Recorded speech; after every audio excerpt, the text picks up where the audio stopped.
que no Gracias. se ocupe. Ya, ahora sí. Entonces, como les indicaba, ya, para aquellas mujeres que pretenden programar un embarazo, una gestación, eh, los AINES, el consumo de AINES impide una buena ovulación y de esa manera podrían retardar ya el quedar embarazadas. ¿Ya? Por lo tanto, en estos casos hay que tratar de evitar y reducir la dosis para de esta manera no tener inconvenientes en el momento de querer quedar embarazadas, para aquellos que quieren programar ya un embarazo. Incluso asociado a lo mismo, se postuló en un momento que un determinado AINE ya tendría el efecto de la pastilla del día después, ¿ya? Justamente porque inhibe el proceso de la ovulación. También se puede producir espontáneamente, ¿ya? En algunos casos, el embarazo podrían también sufrir aborto espontáneo, como lo estaba indicando, y también podrían haber partos prematuros.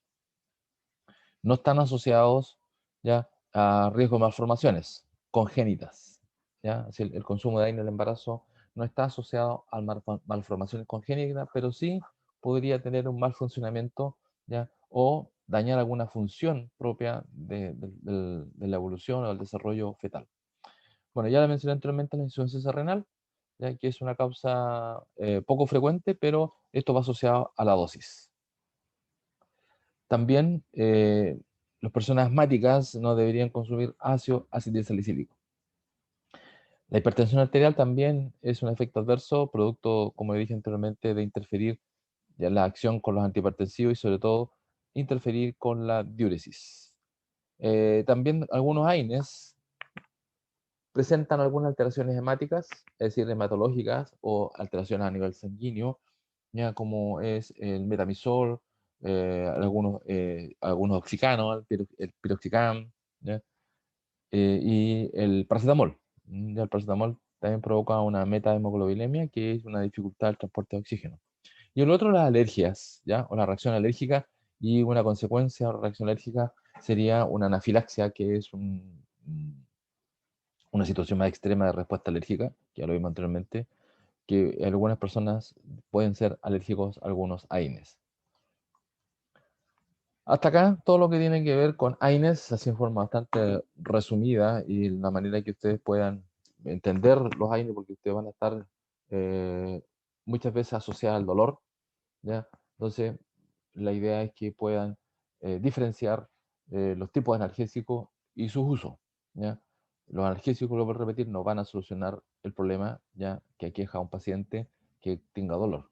El dolor se soluciona viendo la patología de base, cuál es el origen de ese dolor, y ahí el médico va a decidir si consume un AINE en forma aguda o consume un AINE que no tiene el efecto de provocar ya alteraciones a nivel cardiovascular, ¿ya? Como son los selectivos, aquellos que van a inhibir a la COX, solamente a la COX-2 y no a ambas enzimas. Cambiamos de temas, ¿ya? Y pasamos a otro grupo de fármacos que están asociados a una acción ya de una hormona. Y previo esto, ya tenemos que conocer una glándula, que es la glándula suprarrenal, que como se dice, ahí está su nombre, suprarrenal, están sobre ya la base del riñón. Y esta glándula es una glándula que secreta hormona muy importante, ya desde el punto de vista farmacológico. Uno son un gran grupo, que lo vamos a conocer ahora, y su importancia, que son los glucocorticoides, que como ya los vimos en clases anteriores, y también fue una pregunta de la prueba, su principal función ya en este momento es ser inmunosupresor y antiinflamatorio. Entonces, asociado al antiinflamatorio que vimos anteriormente, y de ahí viene porque los anteriores analgésicos se consideran AINES, es analgésicos no antiinflamatorios, no esteroidales, para diferenciarlo de este grupo que viene a continuación, que son los glucocorticoides. Bueno, la glándula suprarrenal no solamente secreta glucocorticoides, sino también otras hormonas como son las mineralocorticoides, que es la aldosterona, y las hormonas androgénicas. o los andrógenos. Entonces, ya vamos a conocer este corticoide, que varias veces tal vez lo hemos escuchado hablar, se ha mencionado la función de este corticoide, y nuestro principal corticoide es el cortisol, o también conocido como hidrocortisona. Esta hormona es esencial ya para nuestro soporte diario ya y poder soportar el estrés y la presión. ¿Ya? Por eso es que es importante que nosotros en las mañanas ya nos levantemos con una buena carga de cortisol. ¿Ya? Eso es esencial para todo evento. Así que van a ver algunos consejos que quiero que tomen, ya sobre todo para aquellos que trasnochan. Aquí van a ver la importancia del cortisol. Y esta hormona ya es la que a nosotros nos permite enfrentar, ya como aquí podemos ver, una situación de trabajo a nivel de oficina, en la cual la persona se ve sobrepasada, ya en algunos casos, por la alta carga laboral, sobre todo ahora en estos tiempos, en la cual estamos confinados a trabajar en un espacio cerrado algunos y con mucha carga laboral, y ahí se produce ya esta situación de estrés. Por lo tanto, para que vayamos entendiendo, que nos permite poder sobrellevar estas situaciones es el cortisol. Y también el cansancio, agotamiento, ya que nos viene en la tarde, ya cuando después de un arduo día de trabajo, en el caso nuestro, ustedes están estudiando todavía, o los que trabajan también, ¿ya? Y aquí se explica por qué viene ese cansancio durante la tarde. ¿Mm? Entonces, las dos acciones que vamos a desarrollar los corticoides, por un lado, son las antiinflamatorias y las antialérgicas, que están asociadas a la inmunosupresión. Entonces, los corticoides o los glucocorticoides, como se le denomina este grupo, ya son potentes antiinflamatorios. Ya vamos a desarrollar el tema de la inflamación por un lado, ¿ya? Y son parte integral de muchos manejos farmacológicos en pacientes que sufren procesos inflamatorios y enfermedades autoinmunes, ¿ya? Sin embargo, la gran característica de estos glucocorticoides son los efectos adversos. Es razón porque este grupo de fármacos se vende solamente con receta médica, ¿ya? Se supone, o estamos en Chile, que cuando una persona va a comprar un corticoide, le tienen que exigir su receta médica. Por lo mismo, por los graves efectos adversos que estos provocan, como lo vamos a desarrollar rápidamente, ¿ya? Y más que nada estamos haciendo una acción sanitaria. Nosotros, acción sanitaria significa de controlar el uso y abuso de los medicamentos. Hay muchas personas que no saben el uso, ¿ya? Y los efectos, sobre todo los efectos adversos. Por lo tanto, a este grupo les pido encarecida que le tomen respeto, ¿ya? Por sus efectos, ¿ya? Tanto efectos farmacológicos, efectos principales, como también su gran cantidad de efectos adversos, que lo vamos a deducir ya de sus acciones. Bueno, para ir contextualizando, el cortisol, ¿ya? Se sintetiza, o nuestro organismo lo sintetiza ya desde una base o materia prima, que es el colesterol, ¿ya? Y aquí la importancia del colesterol, es decir, nosotros necesitamos colesterol, ¿ya? El colesterol se utiliza tanto para sintetizar estructuras celulares como también para la síntesis de hormonas. Y dentro de estas hormonas están los glucocorticoides y también las hormonas sexuales. Entonces, el colesterol es un componente esencial en nuestra dieta. Lamentablemente el colesterol, hay situaciones en las cuales esta se eleva ya producto del exceso de ingesta de colesterol y nos va a ocasionar las dislipidemias.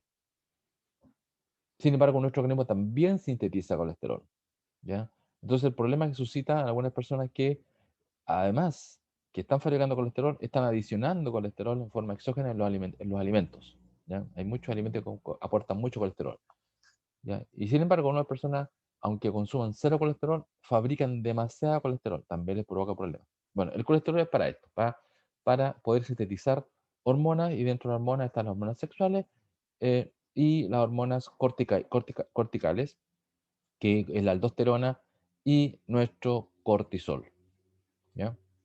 Aquí están, ahí están las hormonas sexuales, ¿ya? A la mujer, progesterona, hay variaciones estructurales nomás. Después está la testosterona, se fijan, también es parte de la cascada de la síntesis, ¿ya? Y la otra hormona sexual de la mujer es el estradiol, la testosterona del hombre y la hormona sexual de la mujer es estradiol y progesterona. Y aquí tenemos nuestra hormona ya de la glándula suprarrenal, que es la aldosterona, que es la mineralocorticoide, y el cortisol, que también tiene acciones mineralocorticoides. Entonces, la actividad farmacológica del cortisol, ya, principalmente son sus acciones antiinflamatorias. Esta es la principal acción que se utilizan los corticoides. Sin embargo, como dije anteriormente, también tiene acciones inmunosupresoras, como lo vamos a ir viendo en forma paralela. Pero como ya le mencioné, uno de los grandes problemas que tienen los corticoides son sus efectos adversos, ¿ya?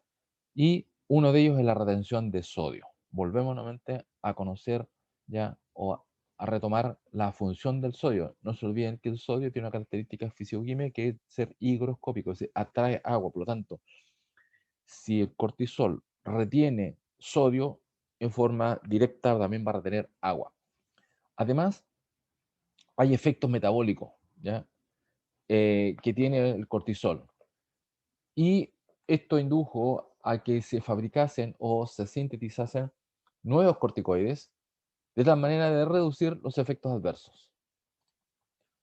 Ahora, ¿cuáles son los glucocorticoides o los corticoides que se les conoce principalmente? ¿Ya? Bueno, se llaman glucocorticoides porque en su estructura tiene una fracción glucosídica, ¿ya? Por eso se llaman glucocorticoides, ¿ya? Pero muchas veces los conocemos solamente como la palabra más corta, que son los corticoides. Y dentro de los corticoides tenemos de tres tipos, que son los que se usan por vía sistémica, es decir, aquellos que se van a administrar por vía oral, aquellos que se usan por vía tópica, es decir, a nivel de la piel, y los otros corticoides que son los que se usan por vía inhalatoria, que también son corticoides. ¿Ya? Y aquí es donde muchas veces está el uso y abuso de los corticoides, y también la vía tópica.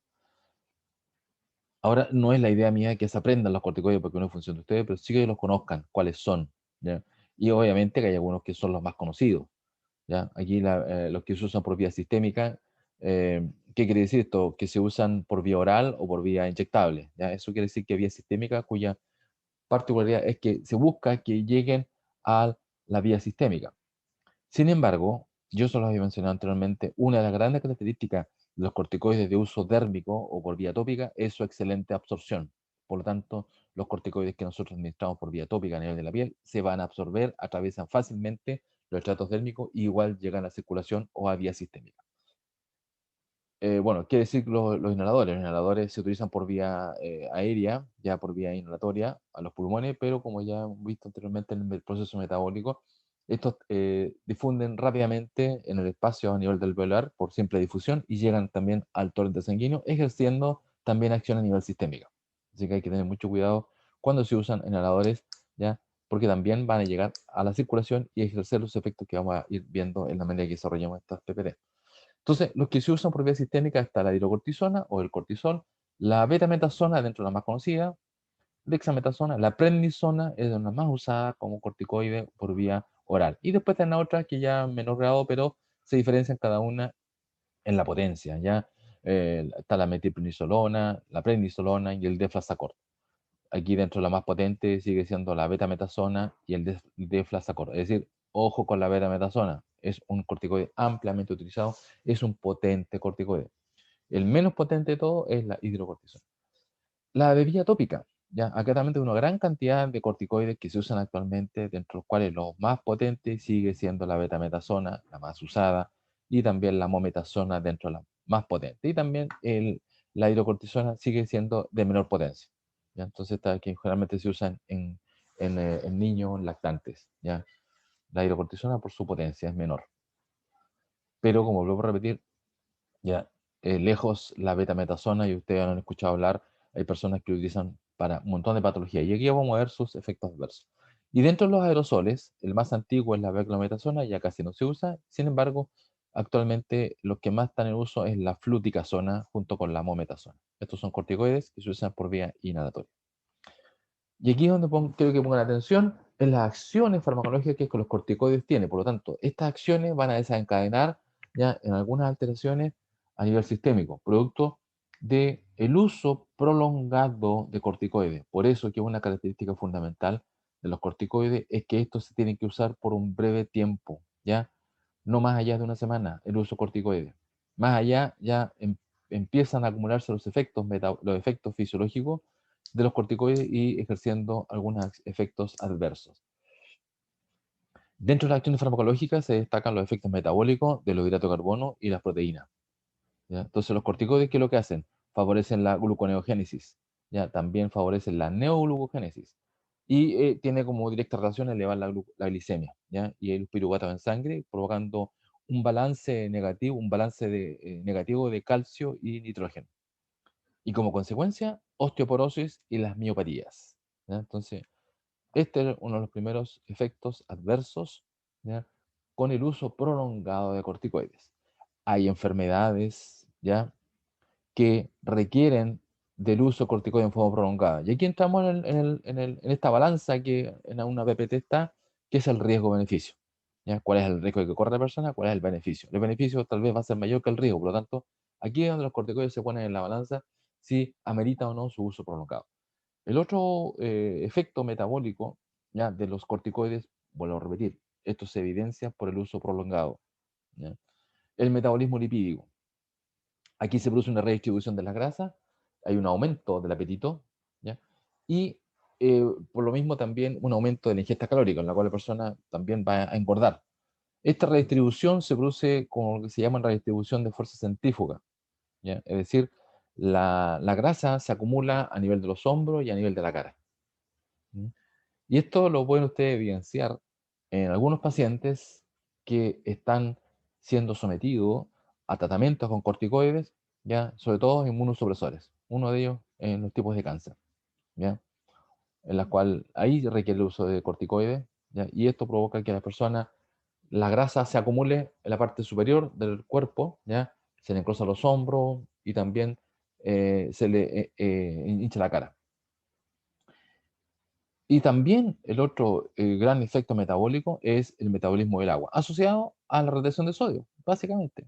Como retiene sodio, en forma inmediata retiene agua, ¿ya? Y también elimina potasio, disminuye la absorción de calcio, ¿ya? Entonces, estas alteraciones metabólicas y electrolitos hace que el organismo, por lo pronto, al retener sodio, provoque edema, ¿ya? Y por eso también asociado a la redistribución de las grasas, se hincha la cara, ¿ya? Producto también de retención de agua, de líquido, ¿ya? Es muy característico en pacientes que se le agranda la cabeza, por decirlo de esa manera, ¿ya? O se le hincha, o tienen la cara de luna, que se les denomina, es producto del efecto de los corticoides, en altas dosis, en la cual, por su enfermedad, tienen que consumirlo.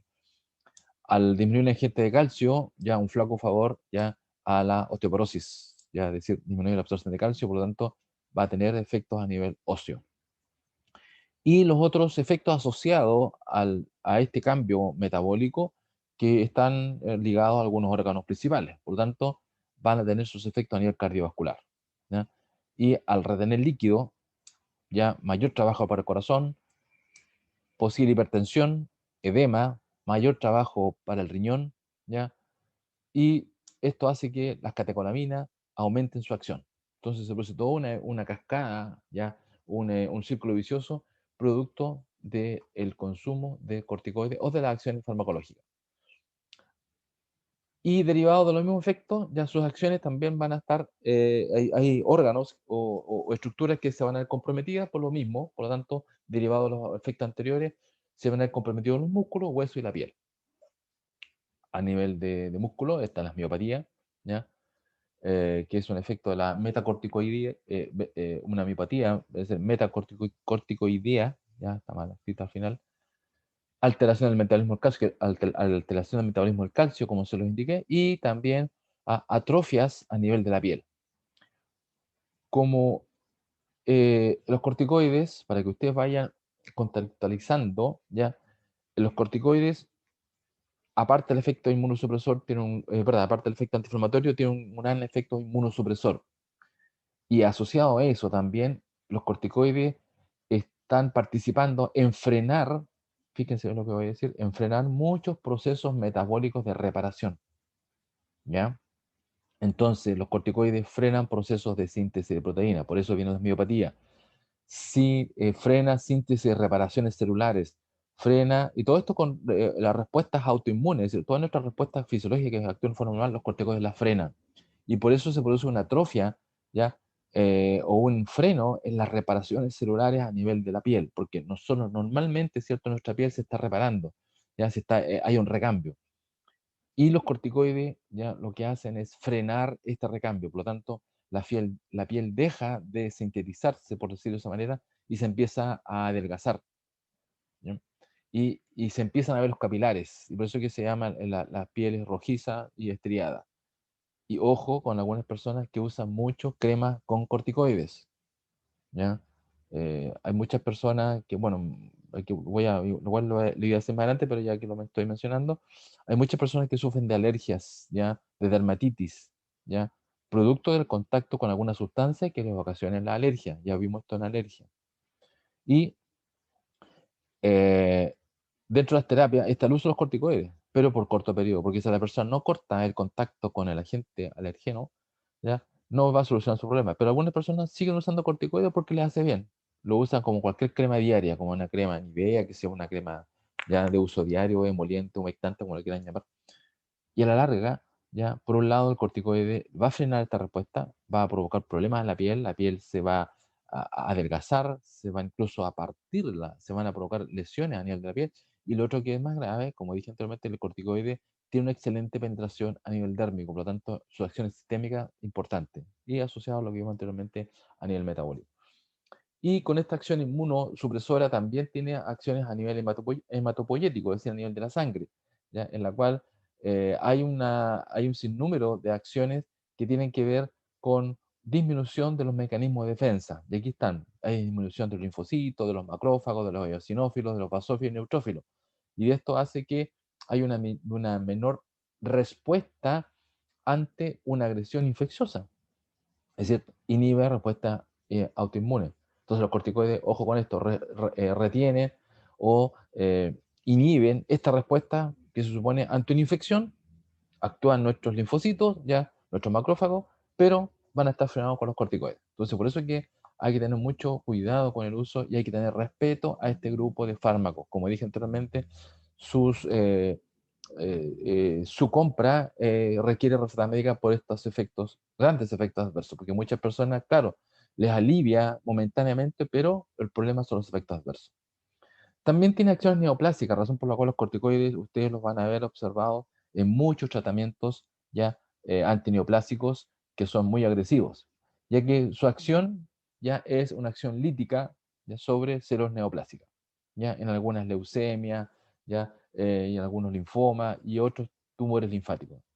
Y por eso es que se usan corticoides en altas dosis en estos pacientes. Y aquí es donde se evidencian los efectos adversos.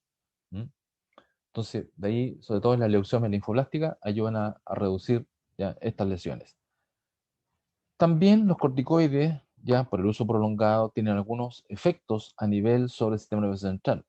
¿Ya? Provocan estados de aumento de estados de ánimo, ya euforia, insomnio, ya y algunos incrementos en la actividad motora, tienen algunos tics, algunos movimientos medio extraños. Y en algunos casos se pueden observar depresiones. ¿Ya? Y obviamente todos estos efectos desaparecen cuando se empieza a disminuir su consumo. También hay alteraciones en el electroencefalograma, ¿ya? Que también es asociado a los corticoides. Producto de las acciones a nivel de tejido conectivo es en las cuales se utilizan muchas veces ya los corticoides en algunas lesiones a nivel dérmica, ¿ya? Sobre todo que tienen que ver con algunas enfermedades de colágeno, ¿ya? Como algunos también exceso de producción de fibroblasto, ¿ya? Y de esta manera frenan o tienden a frenar la síntesis de colágeno y la síntesis de fibroblasto. Por eso que a veces algunos utilizan corticoides para procesos dérmicos de desarrollo o excesivo desarrollo cicatrizal, como son los queloides. ¿Ya? También se utilizan a nivel de tejido conectivo en algunos lupus, ¿ya? Y en algunas dermatomiosis, esclerodermia y artritis reumatoidea, ¿ya? Que tiene que ver con procesos autoinmunes. Entonces, las personas que sufren de artritis reumatoidea también se usan corticoides. Por lo tanto, ojo con el uso corticoide porque van a disminuir la síntesis y depósito de colágeno.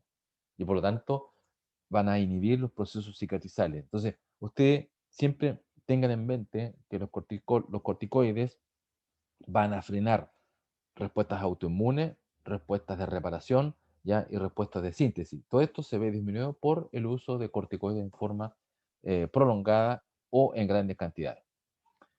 También tiene acciones sobre el aparato digestivo. Si se fijan que hasta el momento hemos acumulado un sinnúmero de efectos adversos ya de los de los corticoides, razón por la cual, vuelvo a repetir, hay que tener respeto. Favorecen ya la secreción gástrica y de esta manera puede llegar a producir mucho ácido clorhídrico y por lo tanto esto va a desencadenar en una gastritis y una posible úlcera gástrica duodenal. ¿Mm? Entonces, ojo con pacientes que sufren de úlcera, donde están contraindicados el uso de los corticoides. También, por ser una hormona, ¿ya? Produce lo que se llama un feedback negativo, ¿ya? Y este feedback negativo tiene que ver con una retroalimentación negativa, ¿ya? Con la supresión de la hormona adenocorticotrópica. Y de esta manera eh, frena también la síntesis de la glándula suprarrenal. ¿Por qué razón? Porque nuestro sistema está recibiendo la información que hay mucho cortisol, ya, producto de la administración exógena, por lo tanto, deja de fabricar su propio cortisol. Y esto se produce con lo que se llama un feedback negativo o lo que se conoce con el término inhibición del eje. Ya lo vamos a ver a continuación. ¿No? Y esto se produce, como dije, por tiempo prolongado y es cuando ya sobrepasa las 2 o 3 semanas. ¿Mm? También inhibe la síntesis de melanocito, que es este pigmento, ya que es a nivel de la piel, por los corticoides. También se ve disminuida la función tiroidea, ¿ya? Es decir, todo lo que tiene que ver con procesos de reparación, por procesos de síntesis, ya son modificados por los corticoides. También algunas gonadotrophinas se pueden ser inhibidas, ¿ya? Las mujeres, el exceso de corticoide puede provocar pérdida de líbido, ¿ya? Alteraciones menstruales, amenorrea, incluso em, se desarrollan aspectos o desarrollo características sexuales masculinas, ¿ya? En lo que se llama la virilización, ¿ya? En las mujeres, producto del uso de corticoides. ¿Por qué razón? Porque el cortisol o el corticoide entra en esta síntesis, ¿ya? O en el proceso de la cascada de la síntesis y nuestro organismo elimina una molécula y lo transforma en una hormona masculina, ¿ya? Esto que se llama la virilización, ¿ya? O en este caso la aromatización, no sé si han escuchado hablar de un término, del uso de los corticoides, ¿ya? Y de aquí viene el uso de algunas sustancias, ¿ya? Que se utilizan, ¿ya? Utilizan algunos fisiculturistas, ¿ya? Que en el fondo son corticoides o mineralocorticoides, y de esa manera, sobre todo las mujeres, empiezan a adquirir características sexuales masculinas y los varones también empiezan a adquirir algunas características propias como aumento del tamaño de las mamas, ya producto de esta aromatización de los corticoides. Aromatización significa que un grupo aromático, que químicamente, no sé si me van a entender, químicamente se le agrega a la estructura del cortisol y se transforma en hormona sexual. Eso lo hace nuestro propio sistema metabólico, ¿ah? Por si acaso. Derivado de todas estas acciones de los corticoides, ¿ya? Esto es una clase, pero muy concentrada de corticoides, porque son muy largas estas clases, ¿ya? Yo traté de resumirla y apoyándose en estos ejemplos que están acá. El uso de los corticoides va asociado a su vez a los efectos, ¿ya? Uno de los usos de los corticoides es como terapia de sustitución, ¿ya? ¿Qué quiere decir? Que en el caso pacientes que puedan tener una falla en la glándula suprarrenal, ¿ya? Que puede ser congénita o por un daño ya asociado a algún desarrollo fetal incluso, requieren que se le administre esta hormona en forma exógena, porque no sintetizan el cortisol. Por tanto, una terapia es la sustitución hormonal. También se utilizan en enfermedades renales, ya cuando hay síntomas nefróticos. El gran uso, ¿ya? Y aquí hay que tener mucho cuidado.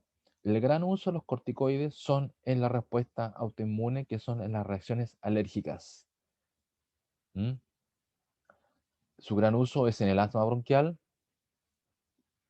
Ya vimos las acciones de los corticoides, ya que van a frenar ya la respuesta autoinmune, van a frenar la reacción antígeno-anticuerpo, van a frenar la acción sobre los linfocitos, van a provocar un efecto antiinflamatorio en el cuadro asmático. Sí, son de muy buen uso, ¿ya? Pero hay que tener cuidado con las respuestas, los efectos adversos. El otro son las reacciones alérgicas, ¿ya? Se utilizan mucho en reacciones alérgicas, en reacciones complicadas, muchas veces donde hay que recurrir a los corticoides, ¿ya? En dermatomatosis o reacciones a nivel de piel también. En las enfermedades de la piel, lo que tienen que ver con la síntesis o enfermedades asociadas al prurito, asociadas a una reacción alérgica inflamatoria, también se utilizan los corticoides en las enfermedades del colágeno, como vimos anteriormente, y también de los fibroblastos, cuando hay una excesiva, ¿ya?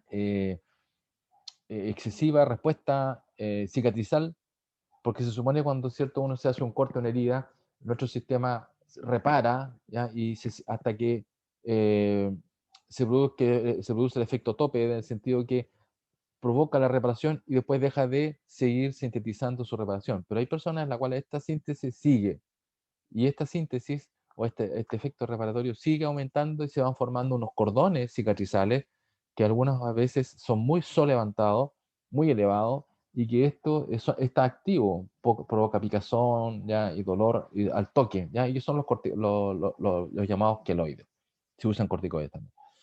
En las enfermedades oculares, hay muchas enfermedades oculares, ya, que se utilizan, ¿ya? En blefarite, ¿ya? Y no solamente enfermedades oculares, sino que también a procesos quirúrgicos, ¿ya? A nivel ocular. ¿Ya? Después de una cirugía, a nivel ocular, se usan muchos corticoides justamente para frenar, ¿ya? La respuesta inflamatoria. El leucemia, ya lo vimos, enfermedades hematológicas, también se utilizan en enfermedades hepáticas y en edema renal. Por vía tópica, aunque yo les he mencionado, se utilizan ya sea en forma superficial, ¿ya? Y también a nivel infiltrativo. Aquí muchas veces donde nosotros conocemos este término de que alguna persona, ¿cierto? Producto de alguna lesión, ya a nivel de, por ejemplo, de alguna articulación, ya, y generalmente son procesos inflamatorios, recurren a los corticoides. Y ahí, de aquí viene el término cuando se dice que están jugando infiltrados.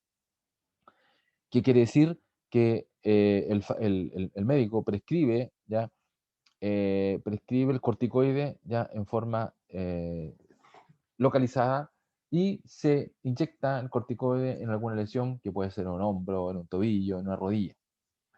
Pero de aquí vienen muchos ejemplos del abuso de corticoides, es decir, del jugar infiltrado. Hay muchos jugadores ya que obviamente por su situación, no sé si se puede decir contractual o por su importancia, juegan infiltrados, pero estos jugadores nunca les van a dar una clase de farmacología de los efectos que le va a provocar el cortisol o el corticoide que se están administrando.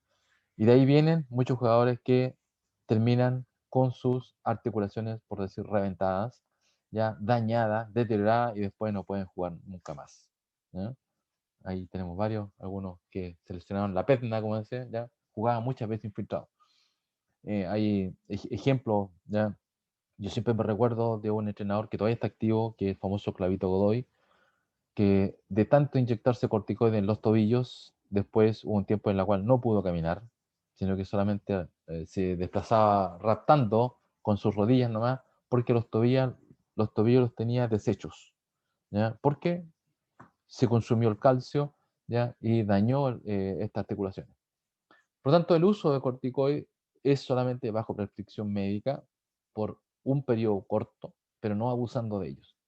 Entonces están todos estos procesos inflamatorios, ya, que se utilizan, que ustedes con el tiempo van a ir conociendo y van a ir asociando el uso corticoide. Capsulitis adhesivas, el síndrome del túnel carpiano, qué sé yo, las tendinitis, ya, qué sé yo, síndrome de la banda iliotibial. Son procesos inflamatorios asociados a algunas lesiones propias de un exceso o de una excesiva carga muchas veces o una repetitividad en la acción sin un ejercicio previo de tratar de fortalecer la musculatura. Y aquí es donde ustedes van a entrar ayudando a que las personas formen musculatura y que no se dañe el tendón, ¿ya? Que es lo que muchas veces ocurre en los procesos inflamatorios. Por tanto, si nosotros llegásemos a mencionar, ¿ya? O si alguien, muchas veces, ¿qué ha ocurrido? ¿Ya? Han llegado a preguntarme, ¿qué son los corticoides? ¿Ya? Primera pregunta. Entonces, no es fácil de responder. ¿Ya? Uno puede decir que es una hormona, ¿ya? Que tiene acciones antiinflamatorias e inmunosupresoras. Ahí tenemos una definición. Y después, la otra pregunta que muchas veces han incurrido, ¿para qué se usa? Entonces, decir los usos, ¿ya? También es largo de explicar, ¿ya? Y acá hay una lista, yo que hice una lista no resumida, pero sí, ¿ya? De las principales enfermedades que están asociadas al uso de corticoides.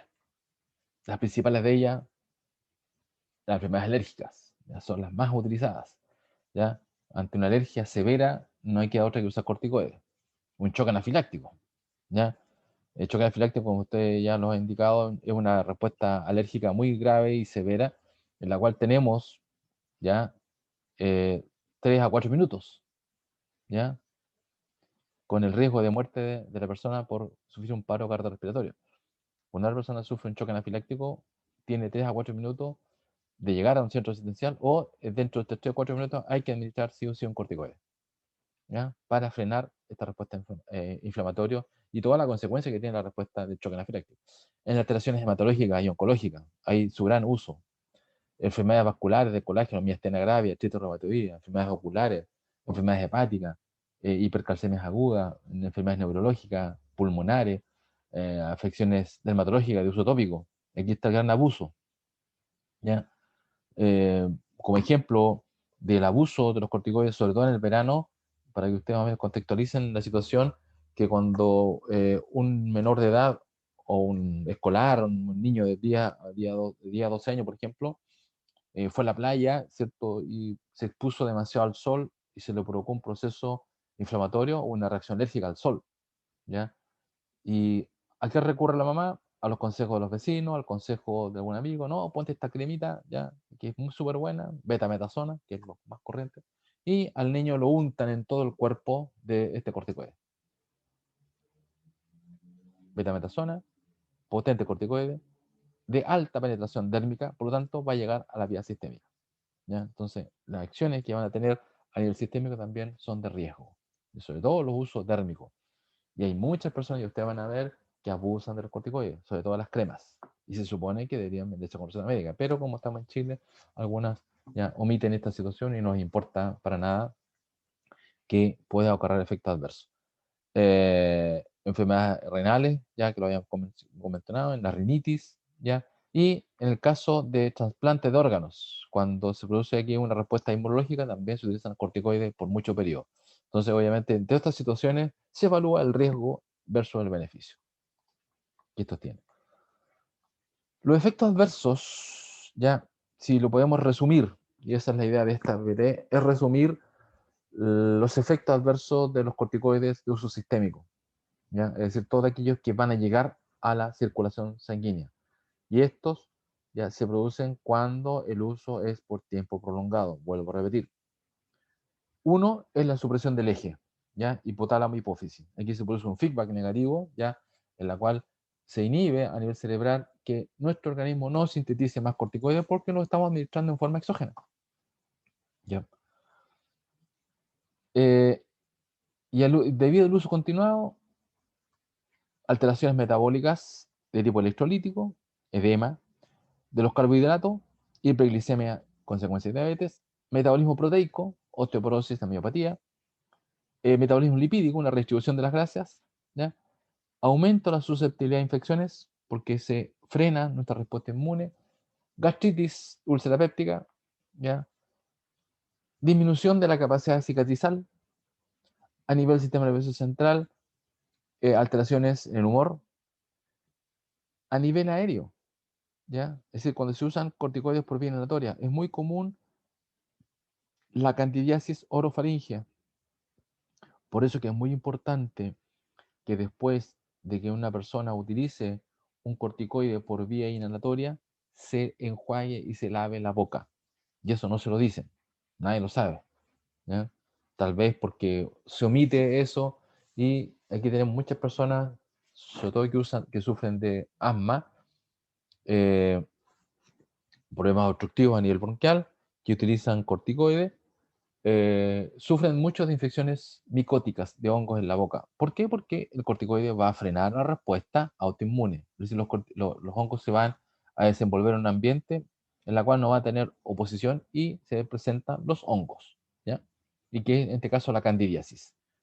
Y también la difonía, una alteración de la voz, producto de alteración de las cuerdas vocales.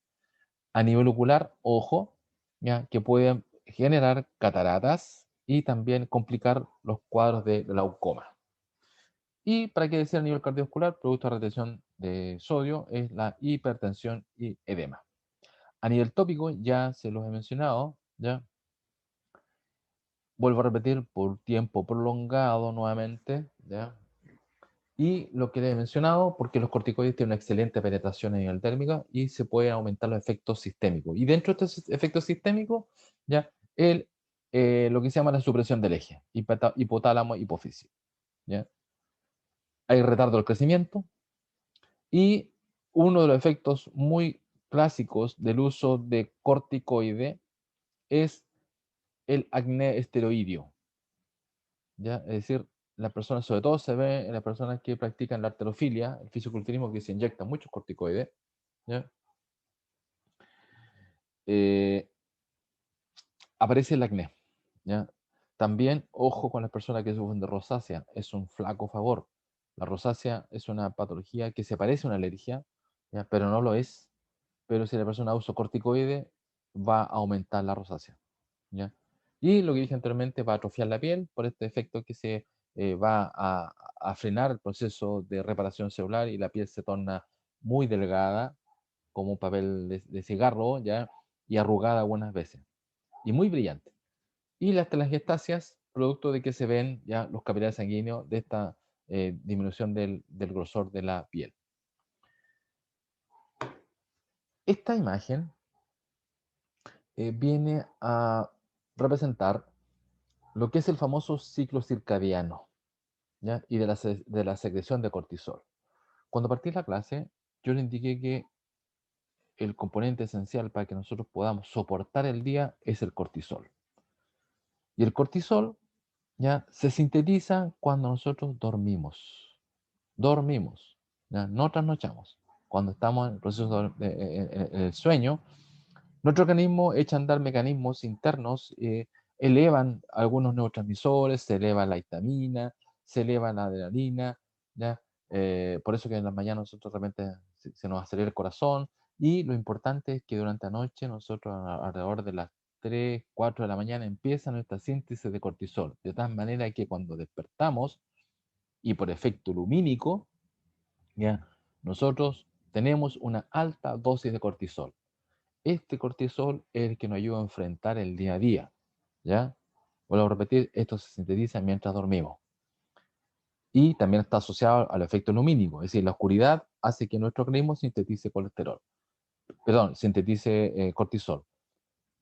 Y el cortisol lo vamos consumiendo durante el día y después en la tarde ya tenemos los niveles de cortisol ya por el suelo, ¿ya? Es decir, 7, las que trabajan durante el día, 6, 7 de la tarde ya el cortisol ya no da más, entonces momento de descanso. ¿Profe? Dígame. Pero el cortisol, cuando se refiere al efecto lumínico, el tema de las pantallas afecta también. Exactamente. Televisión, teléfono. Exactamente. Exactamente. Por eso que yo destaqué ese efecto lumínico. Y aquí también está otra acción que quiero terminar el concepto para que la entiendan, ya esto, y algunos consejos, algunos tips, sobre todo para estudiar, ¿ya? El cortisol, como dije anteriormente, ya, nosotros necesitamos oscuridad, ¿ya? Por lo tanto, para que nuestro organismo reaccione en esa situación y pueda sintetizar cortisol, oscuridad. Por lo tanto, cualquier estímulo lumínico, este proceso se inhibe, ¿ya? Y menos si estamos despiertos. Nosotros necesitamos descansar, dormir, ¿ya? ¿Qué sucede cuando las personas trasnochan? ¿Ya? Trasnochan, ¿ya? Claro, se ayudan con algunos agentes externos, ¿ya? Con estas famosas bebidas energéticas, ¿ya? Que contienen las llamadas santinas, que son básicamente estimulantes, ¿ya? Cardíacos, estimulantes de la atención, pero no tenemos cortisol, que es el que nos permite enfrentar situaciones de estrés, el que nos ayuda a sintetizar glucosa para que tengamos energía para todos los procesos. Por lo tanto, cuando una persona está bajo esas condiciones, lo que va a poder aprender va a ser menor comparado con una persona que tiene altos niveles de cortisol. Por eso es que mi consejo es que si quieren trasnochar, no más allá 2, 3 de la mañana para que le den un tiempo al organismo para que sintetice cortisol. O lo otro, ¿ya? Que es una medida que no es que yo me vanaglorie de mi momento de estudiante, pues yo también hice lo mismo, ¿ya? Trasnochaba, 3, 4 de la mañana, ya no daba más y al final tenía que dormir. Y el otro día, somnoliento, cansado, ya enfrentaba la prueba, pésimo algunas veces, hasta que entendí esta situación del cortisol y lo empecé a probar. Me dio buenos resultados y con varios de nuestros compañeros tomamos una decisión de que no estudiar más allá de las 12 de la noche. ¿Ya? 12 de la noche, a más tardar, 1 de la mañana, última hora de estudio. Pero cambiamos y nos levantamos 6 de la mañana. ¿Ya? Y téngalo por seguro que entre lo que aprenden entre las 6 de la mañana y las 7 de la mañana, en una hora es más de lo que aprenden en 3 a 4 o 5 horas de trasnoche. Porque tenemos el soporte fisiológico para enfrentar a esas situaciones. ¿Ya? Algunos dirán, no, yo rindo más trasnochando. Claro, a punta de una energética, a punta de algún medicamento, ya que utilizan para elevar, o a punta de café, o a punta de cigarro, nicotina. Pero eso no nos sana, porque al otro día el organismo necesita, ¿ya? Cortisol, ¿ya? ¿Y qué es lo que hace? Da sueño. Entonces se produce un círculo vicioso, ¿ya? De la falta de cortisol. Y esto también sucede, por eso es que los efectos lumínicos, ya no sé si las personas que han logrado o han ido al extranjero antes de la pandemia y han sufrido lo que se llama el jet lag, ¿ya? Que es ¿ya? El cambio de día, ¿ya? Y que el organismo se resiente, es decir, salen de un país con luz y llegan a otro país con luz, ¿ya? Entonces tienen más de 24 horas de luminosidad. Por lo tanto, el organismo responde a este estímulo y no sintetiza cortisol. Porque el cortisol se sintetiza en procesos de descanso y oscuridad. Entonces, esto como consejo, ya asociado a lo que hemos conversado anteriormente, que es el gran efecto de este ciclo, el ciclo circadiano, ya producto de los estímulos lumínicos asociados a esta hormona que es el cortisol. Como yo dije Profe, anteriormente, sí, dígame. profe, disculpe, ¿y la gente que tiene como el ciclo al revés? Por ejemplo, hay gente que trabaja de noche y no sé, se acuesta, sale su trabajo a las 6 de la mañana y Lamen- duerme de día hasta las 4 de la- la tarde. Lamentablemente, esas personas viven eternamente cansadas, ya, o si no oscurecen, porque algunos hacen eso, oscurecen totalmente la pieza para simular la noche, ¿ya? Y esa es la única manera, algunos, de poder subsanar ya estos procesos. Entonces, las personas que tienen turno de noche, yo, afortunadamente, yo trabajo en farmacia, teníamos turnos de noche, ya, entonces al otro día nosotros teníamos reventados, por decirlo así. Porque es complicado, o sea, al otro día llega el hachazo, como se dice vulgarmente, ¿ya? Porque no tenemos los niveles de poder soportar y tenemos que dormir, lamentablemente. Entonces, esas personas que trasnochen, en algún momento tienen que dormir, ¿ya? Y ese dormir hace que pierdan clase, no hagan actividades durante el día, porque tienen que dormir. Entonces, mi consejo es levantarse más temprano, aprovechar este resquicio del soporte de cortisol y van a ver que le van a sacar más provecho, van a lograr concentrarse mucho mejor, ¿ya? Producto de este respaldo fisiológico, sin nada más que eso, es un respaldo fisiológico. Si no tenemos el respaldo fisiológico no podemos desarrollar nuestras capacidades mentales. Ahora, asociado a lo que indiqué anteriormente, ¿cierto? Inhibición del eje, me voy a explayar un poquito acá, la inhibición del eje tiene que ver con un hecho de que nuestra hipófisis, ¿cierto? Eh, recibe el estímulo del hipotálamo para sintetizar cortisol. Como nosotros estamos necesitando cortisol, este feedback funciona en forma fisiológica normal. Entonces recibe el estímulo, el hipotálamo, ya a través de la hormona estrófica, hace que se sintetice ya a nivel de la corteza suprarrenal el cortisol, ¿ya? De forma normal. Pero cuando nosotros empezamos a administrar en forma exógena, ¿ya? El cortisol, se produce lo que se llama un feedback negativo o una inhibición del eje. Esta inhibición del eje tiene que ver con la conexión de hipotálamo a hipófisis. Por lo tanto, como estamos recibiendo en forma exógena cortisol, deja de producir o disminuye su capacidad de síntesis, porque le estamos administrando cortisol en forma exógena. Cuando estos niveles de cortisol exógena son en mayor cantidad, se produce un freno, y aquí viene la inhibición del eje, de nuestra síntesis interior de hormonas corticoides. Por lo tanto, lo estamos administrando en forma exógena. ¿Y qué sucede cuando la persona deja de administrar el corticoide en forma exógena, en forma abrupta? ¿Ya? Como no tenemos el estímulo o el feedback, o no teníamos la capacidad de síntesis, el organismo llega un momento en el cual se encuentra con un déficit en el síntesis de cortisol. Es por eso que todos los tratamientos de corticoides, cuando se abandonan los tratamientos, tiene que ser en forma gradual.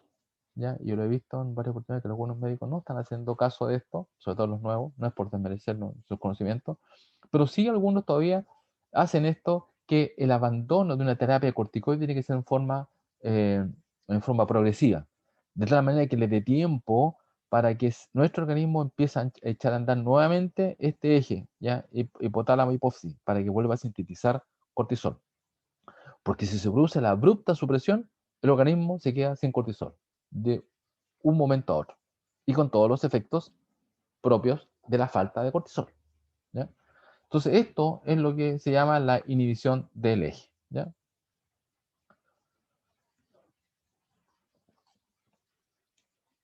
Aquí tenemos. Entonces, la retirada gradual debe ser, sobre todo cuando es tratamiento crónico, ya debe ser progresiva. Y aquí está la explicación, ya que me lo voy a saltar para que ustedes la lean, que básicamente esto es lo que se llama ya un retiro gradual del tratamiento de corticoides, que no todos los médicos lo realizan, ¿ya?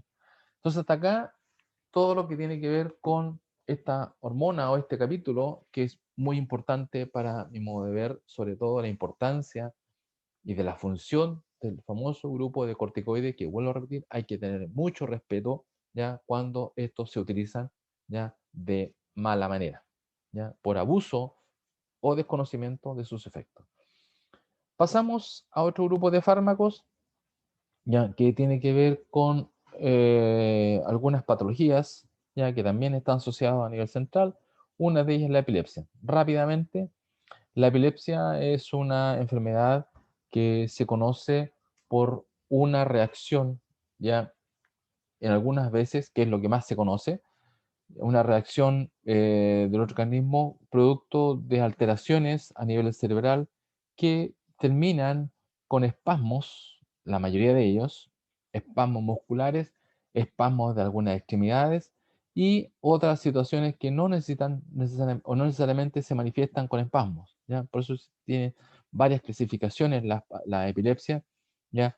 Hay unas clasificaciones que lo ven desde el punto de vista de las reacciones, que son las llamadas crisis parciales o crisis generalizada, crisis parciales que son simples, complejas, otras que son generalizadas, que son tónico-clónicas, es decir, hay momentos de que hay contracciones, no hay contracciones, que le llaman el gran mal, que es lo típico ya de la epilepsia, cuando uno observa a una persona que se desmaya y empieza con movimiento espástico, ya, de alguna parte de su organismo o de todo el organismo, o sea, de las extremidades, los brazos, pies, empieza a saltar, empieza, qué sé yo, a las contracciones maxilares, o lo otro que son las ausencias, ya, son las crisis de ausencia o el pequeño mal o el petit mal. Esta patología, no sé si algunos conocen, es una patología que está presente en algunas personas y que a veces no se dan cuenta que sufren crisis de ausencia. Como su nombre dice, crisis de ausencia, son crisis epilépticas en la cual el paciente se desconecta ya por un breve periodo de tiempo, que pueden ser segundos, que pueden ser minutos, ya se desconecta del mundo, ya, pum, baja el switch, se le apaga, como se dice vulgarmente, la tele, ya, y quedan ahí, ¿no? Y después retoman, ¿ya? Y no se dan cuenta o piensan que es un momento de un lapsus que le ocurrió, pero es una crisis de ausencia. Y es una crisis epiléptica, ¿ya? Yo siempre cuento esta experiencia, me tocó ver a una alumna que se sentaba al final de una clase y me llamó la atención porque en mi formación tuve que hacer un seguimiento a un paciente que sufría 5 segundos de crisis de ausencia y le ocurrían estos eventos cada 3 o 4 minutos. Entonces, la misión de cuando era estudiante de varios alumnos del área médica era observarla a una mujer, a una preescolar, y tratar de determinar cuántas crisis epilépticas hacía durante el día. Y ahí eh, pude captar ya los momentos críticos. Y justamente en una de estas alumnas me llama la atención que se sentaba al final y cada cierto tiempo en la clase miraba al cielo, ¿ya? Pero eran segundos, 5 o 10 segundos. Y con el tiempo le pregunté que si sufría alguna enfermedad, me dijo sí, que de repente se quedaba dormida, entonces le dije que viera a un médico, ¿ya? Que viera a un médico ya experto en epilepsia, y justamente era crisis de ausencia. Son situaciones que a veces se ven en la vida diaria, la persona no se da cuenta y sufre crisis de ausencia. Entonces, esta crisis epiléptica se desencadena por varios motivos. Muchas veces situaciones de estrés en la cual el organismo provoca una descarga masiva, una descarga eléctrica masiva, ¿ya? Y eso provoca un estímulo, ¿ya? Un estímulo en algunos órganos que pueden ser muy agresivos, que se desencadenan por estas crisis tónicas mioclónicas, con espasmos, con contracciones, o que puedan ser de, como dije anteriormente, leves periodos de tiempo y provocar ya que la persona sufra de ausencia. Entonces, ¿qué es lo que hacen los fármacos antiepilépticos? En el fondo vamos con eso solamente los mecanismos de acción. Lo que hacen es suprimir ya la descarga neuronal, esta descarga eléctrica, ya en el foco de las convulsiones y en el cerebro. Es decir, es como bajar el switch para que no se produzca la descarga eléctrica, ¿ya? Y no llegue ya a estimular ya estos centros cerebrales que a su vez va a estimular algunos órganos a nivel periférico. Por lo tanto, el mecanismo de acción de los fármacos antiepilépticos es muy diversa. Uno, que van a suprimir ya el influjo de sodio y también el influjo de calcio. Uno, el influjo del sodio para evitar la propagación del impulso nervioso o de la conducción eléctrica o la depolarización de las membranas a nivel de las neuronas. Y el otro, que es la incorporación de calcio que tiene que ver con las contracciones. Entonces, dentro de esta categoría de fármacos que hacen esta acción, hay un grupo de ellos, es grande la categoría, hay nuevos antiepilépticos que han mejorado los tratamientos. ¿Sí? Es así como dentro de estos grupos tenemos el más antiguo de ellos, el más antiguo de todos, que es el fenobarbital, la fenidoína, la primidona, la carbamazepina, dentro de las más utilizadas, ¿ya? Y como algunos de ellos tienen esta acción de frenar ya la descarga eléctrica y por lo tanto frena la conducción, la carbamazepina, ya se lo menciona acá, se utiliza también para aliviar dolores neuríticos o neuropáticos, es decir, todos aquellos dolores que tienen que ver con impulsos nerviosos. Uno de ellos es la neuralgia del trigémino. También algunos utilizan el llamado, el proceso inflamatorio del nervio vago, ya ¿cómo se llama? El lumbago que le llaman, ¿ya? Entonces, se utiliza la carbamazepina justamente para evitar la descarga eléctrica y la propagación del impulso. Y el otro bastante utilizado es el ácido valproico, ¿ya? El topiramato está siendo utilizado actualmente no solamente para el tratamiento de la epilepsia, sino también para otros tipos de reacciones excesivas de nuestro cerebro en algunas situaciones, ¿ya? Sobre todo tiene algunos aspectos psiquiátricos, ¿ya? El topiramato es un fármaco nuevo que se utiliza con varias acciones, sobre todo a nivel psiquiátrico. Y aquí tenemos otro grupo, ¿ya? Que es la gabapentina, ¿ya? Junto con la pregabalina. Ambos partieron siendo utilizados en el tratamiento de la epilepsia, pero su uso derivó ya en otra acción que tiene, o guardan relación con la propagación del impulso, que tiene que ver con el dolor. Entonces ustedes van a ver muchas veces, ya sobre todo ahora, el que más se utiliza es la pregabalina, ¿ya? Y la pregabalina se utiliza justamente para todas aquellas dolencias de tipo neurítico, es decir, que tienen que ver con la transmisión del dolor. Reducen, ¿ya?, la transmisión del dolor cuando nosotros recibimos esa información que puede ser muy vaga a veces, ¿ya? Pero sí nos causa, o a algunas pacientes les causa muchos problemas en la sensación del dolor. Me explico. La neuralgia del trigémino. No sé si alguien ha sufrido o sufre o tiene alguna persona que sufre de dolores frontales. Un intenso dolor que se transmite a nivel del nervio trigémino y esto irradia toda la mandíbula o la cara, producto que está inervado por este nervio. También a nivel de lumbago también se utiliza, ¿ya? Y también a nivel de infecciones virales, ¿ya? El herpes zóster, ¿ya? Que provoca mucho dolor, ¿ya? Y que esta transmisión es un dolor que no se sabe de dónde viene, se sabe que obviamente que viene de donde está la infección viral, pero provoca esta transmisión neurítica, y ahí se utiliza bastante la pregabalina. La lamotrigina también es otro antiepiléptico que nació como antiepiléptico, pero también se utiliza en patologías psiquiátricas, en estados depresivos también. Y el otro último, el levetiracetam, y también las benzodiazepinas. Las benzodiazepinas también se producen ya con, se utilizan, mejor dicho, en el tratamiento de la epilepsia. No se olviden que uno de los mecanismos también de gatillar los cuadros epilépticos es porque falta GABA, el ácido gamma aminobutírico, que es un neurotransmisor inhibidor. Entonces, favoreciendo la vía GABAérgica también se trata ya la epilepsia. Entonces, bueno, aquí tenemos unas características de ellos, la más antigua, la fenitoína, ya, que utilizan en la patología, ya, crisis parciales, ya, y inhibe, si se fijan, los canales de sodio. Los efectos adversos, yo ahí rápidamente destacando algunos de ellos, ya, sobre todo, estos son los más antiguos, ya, por eso es que los nuevos han desplazado a estos más antiguos que todavía se utilizan. Ya provoca la nistagmia, que es esta visión borrosa durante la noche, y también provoca algunos deterioros cognitivos, por la cual su uso obviamente ha sido desplazado por los nuevos ya antiepilépticos. Tiene muchas interacciones, ¿ya? Es un inductor ya enzimático, como ya lo mencioné anteriormente, disminuye el efecto de los anticonceptivos, que eso lo mencioné, ya también de los glucocorticoides.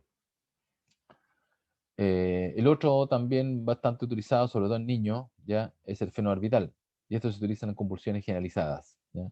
Pero provoca dependencia y también la nistagmia y depresión respiratoria, perdón, depresión a nivel del sistema nervioso central. La carbamazepina es el que más se utiliza, ya se utiliza para varios tipos de epilepsia, ya las crisis parciales, generalizadas, tónico-clónicas, y también para algunos desórdenes bipolares y para la neuralgia del trigémino. Efecto adverso, ya también tiene mucho efecto, nistagmia, tiene problemas, franca acciones a nivel hematológicas que puede provocar anemia, leucopenia y trombocitopenia. Este es el gran problema de la carbamazepina, ¿ya? Y sobre todo en las dosis que se utilizan. Entonces hay que estar muchas veces midiendo niveles para ver si no está provocando y haciéndose controles hematológicos para ver que no provoque estas alteraciones a nivel hematológico. Hasta que apareció el ácido valproico, ya, porque hasta el momento estaban los más antiguos, yo les mencioné el fenitoína, el fenobarbital y la carbamazepina, y hasta que apareció el ácido valproico, ya, que vino a solucionar el problema de las convulsiones y de las crisis de ausencia, que hasta antes de este fármaco no existía un tratamiento para las crisis de ausencia, hasta que apareció el ácido valproico que logró ya atacar estas patologías.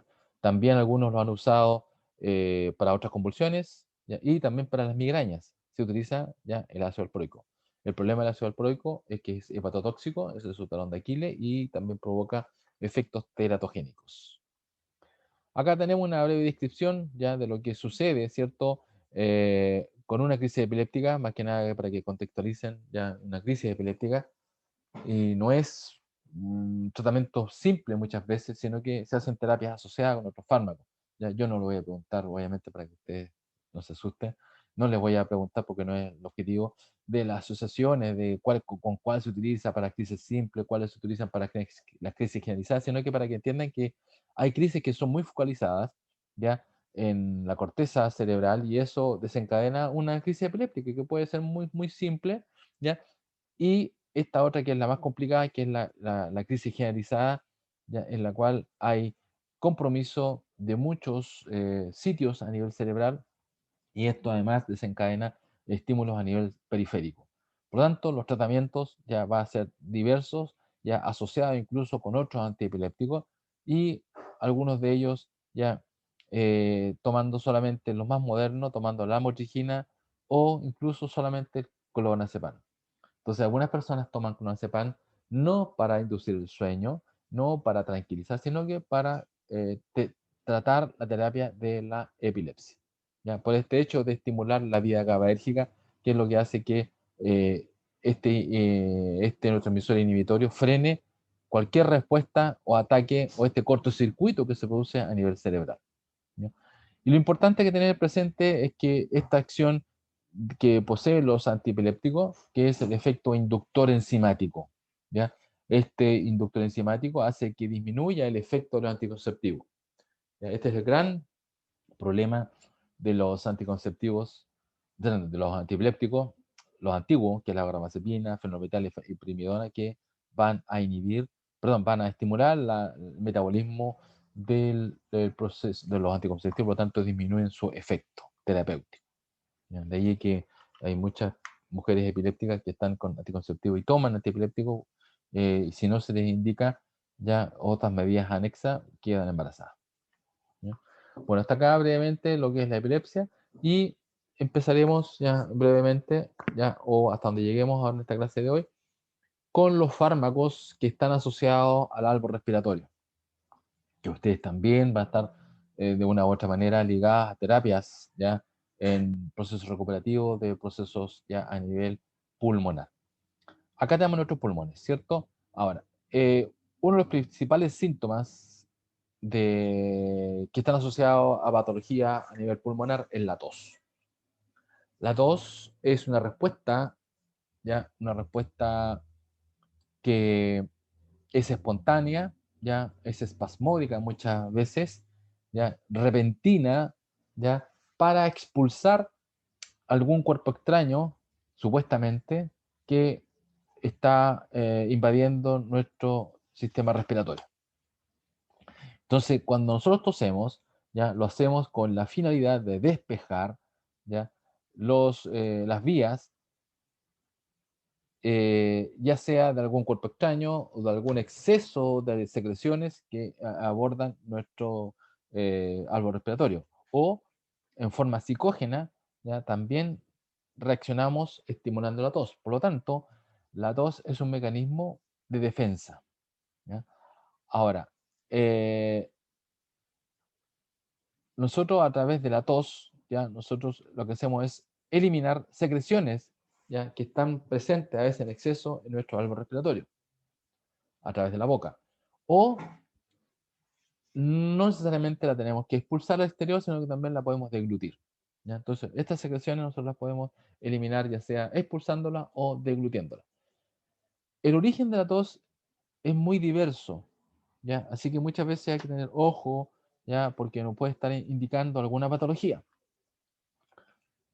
La tos puede ser de un origen un origen infeccioso de tipo viral, ¿ya? Es una alerta ya de nuestro organismo que está llamando la atención porque algo está pasando, ¿ya? Entonces, viral puede ser de un simple resfrío, de una gripe, de una influenza o este último maldito virus que es coronavirus. Entonces, es una respuesta.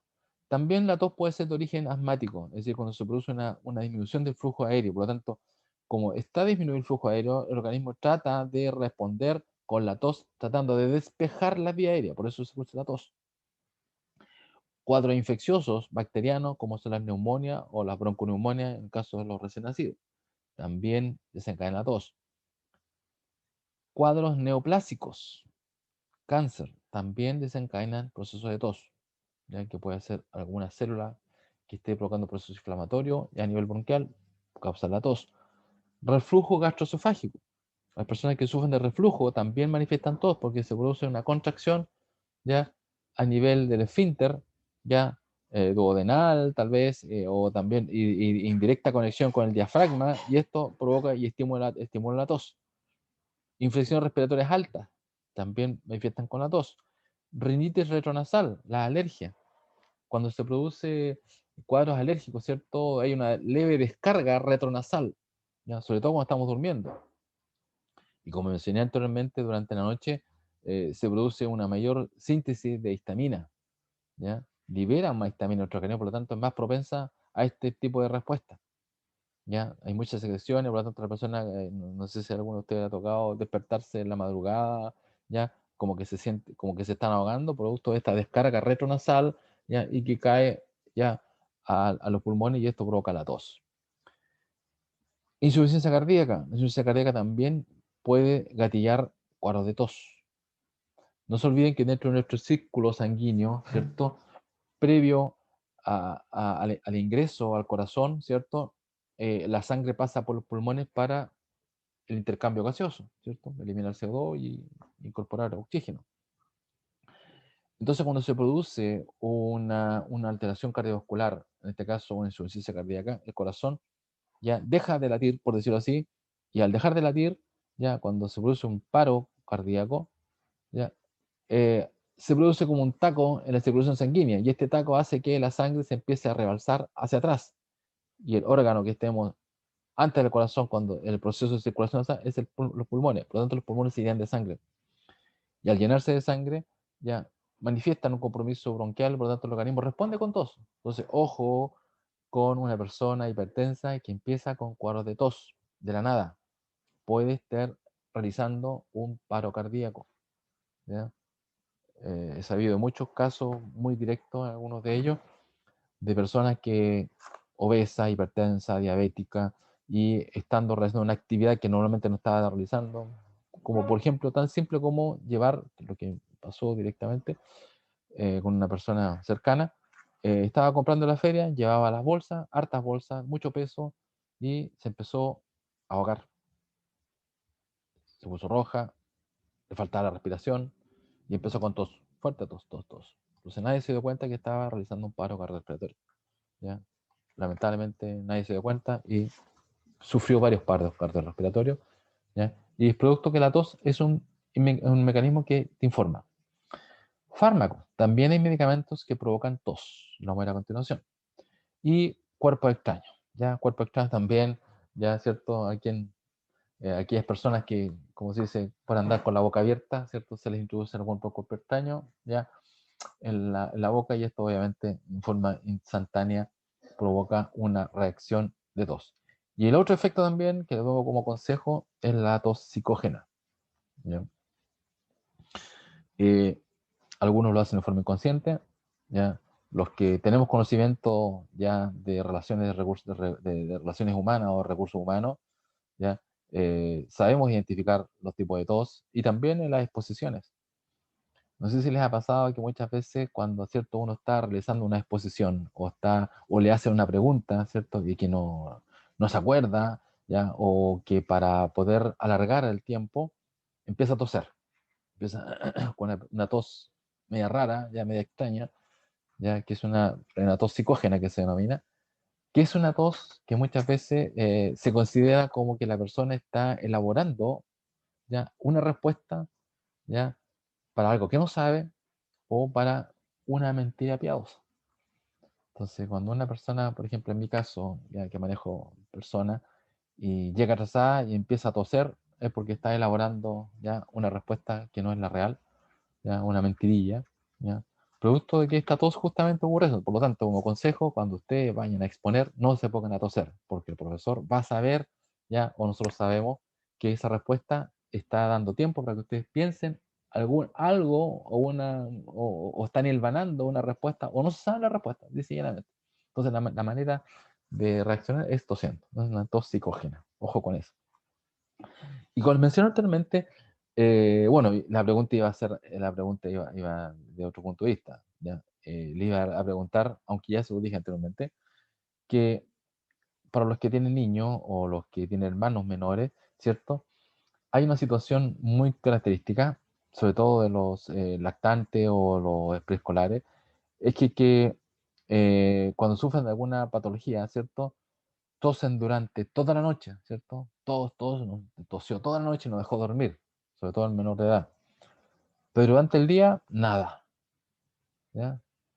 Entonces, yo le voy a preguntar, ¿a qué cree usted que se puede deber esa respuesta? ¿Ya? Y tiene que ver con niveles de algunos componentes, ¿ya?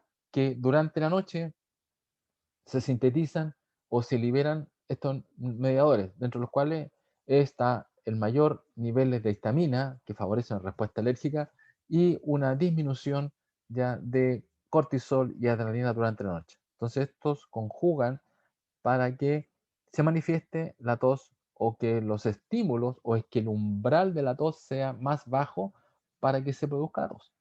Y esto es básicamente por estos niveles. Por eso que si algunas personas sufren de una tos durante la noche, basta a veces con tomar un antihistamínico, ¿ya? Y así van a evitar, y sobre todo la famosa descarga retronasal, ¿ya? Que se produce por esta acción, ¿ya? Y aquí tenemos el componente esencial que es el cortisol, ¿ya? Por eso es que tomando a veces antiinflamatorios durante la noche también soluciona el problema de tos. Si se fijan que no tiene nada que ver un medicamento para la tos, ¿ya? Y tomando un antihistamínico o antiinflamatorio solucionamos el problema de la tos, sobre todo en niños. Entonces la tos nosotros la podemos diferenciar en dos tipos, una tos seca o una tos productiva. La tos seca es una tos que se caracteriza por ser una tos que es con compromiso muy profundo, es decir, como que la tos viene de adentro, o también conocido como la tos perruna. Y es una tos seca, ¿ya? Y que muchas veces está asociado a procesos virales, ¿ya? Como es ahora el coronavirus. Y la otra es la tos productiva, ¿ya? Que es la tos en la cual se produce producto de la secreción, ¿ya? Y el aumento de las secreciones. Por lo tanto, cuando nosotros utilizamos antitusivos, debemos diferenciar francamente en qué tipo de tos estamos ya presentes. Para la tos seca, no productiva, se utilizan los antitusivos, lisa y llanamente, es decir, frenar la tos. En cambio, cuando la tos es productiva, ya no se utilizan los jarabes antitusivos probablemente tal, sino que se utilizan los expectorantes y mucolíticos. ¿Por qué? Porque aquí no hay que frenar la tos, porque la tos es un mecanismo para eliminar las secreciones y las expectoraciones. Por lo tanto, hay que tener mucho cuidado cuando se utilizan jarabes antitusivos, porque puede partir con una tos seca, ¿ya? Y después esta tos se transforma en tos productiva. Entonces, ¿qué es lo que pasa? Que algunas personas parten con una tos seca, tomando antitusivo para tos seca, pero después esta tos se transforma en tos productiva, en la cual sí necesitamos que la tos se mantenga. Entonces, si la persona toma este antitusivo para tos seca, cuando hay tos productiva, no hay cómo eliminar las secreciones. Y ahí se puede complicar el cuadro, ya que las secreciones, como ustedes deben saber, ya los mucus son ricos en nutrientes para el desarrollo bacteriano, y aquí no se complica muchas veces ya una simple tos en un proceso infeccioso. Y para terminar, ya tenemos fármacos que también pueden producir tos, ¿ya? Que van a inducir tos, son los llamados IECA, inhibidores de la enzima convertida de angiotensina, que lo vamos a ver, dentro de los cuales está el captopril, el enalapril, lisinopril, algunos antagonistas de antagonistas de receptores de leucotrieno, perdón, de, de la angiotensina, que lo vamos a ver, los sartán y irbesartán, y también fármacos que pueden inducir tos, y aquí nuevamente nuestros antiinflamatorios AINE. Por eso que no se deben usar muchas veces en cuadros asmáticos. Aspirina, ibuprofeno, diclofenaco, piroxicam, ya que inhiben ya la síntesis prostaglandina y aumentan los leucotrienos. Y también algunos beta bloqueadores no selectivos, como es el propranolol, que va a bloquear los receptores beta 2. Entonces, hasta acá ya queda la clase de hoy. Espero que les haya gustado la clase, un poco más dinámica, más rápida, y así van a ser las próximas clases, en las cuales vamos a ver rápidamente fármacos que están asociados a las terapias ya a nivel de distintos sistemas. Bueno, ha sido un gusto. Que Profe, tengan una un buen día. consulta. Dígame, responde. El tema de la prueba integrativa, ¿para cuándo va a quedar? Y también el trabajo. El trabajo yo generalmente lo tiro un mes antes de que termine el semestre. Yo creo que estamos ya en la próxima semana. Yo voy a dar los temas, ¿ya? Y la prueba integrativa está fijada. Al principio la PPT estaba fijada, ya creo que al final del desarrollo del, del programa, y la prueba integrativa solamente reemplaza a la ausencia de una prueba, ¿ya? No reemplaza Profe, nota. Dígame. claro. Eso le iba a preguntar, porque aparecía, yo vi los porcentajes y las fechas y aparecía que la última prueba es el 1 de julio y teníamos 2 pruebas de 30%, que ya Claro. las tuvimos. Y nos queda una sola, que es esta de 10% y el trabajo, que es de 30%. Claro, exactamente. Sí, son 30 y 10% y suma el 100%. En la primera PPT están las fechas y los porcentajes. Sí, profe, gracias. ¿Y esta la puede subir antes de la próxima clase, Sí, este sí, PPT? sí, la voy a subir toda esta materia porque esta es nueva y no la tengo contemplada en subirla junto con la grabación. ¿Mm? Gracias, profe. Bueno, Ya, profe, que muchas estén bien. gracias. Chao, chao. Chao, profe. Chao, chao.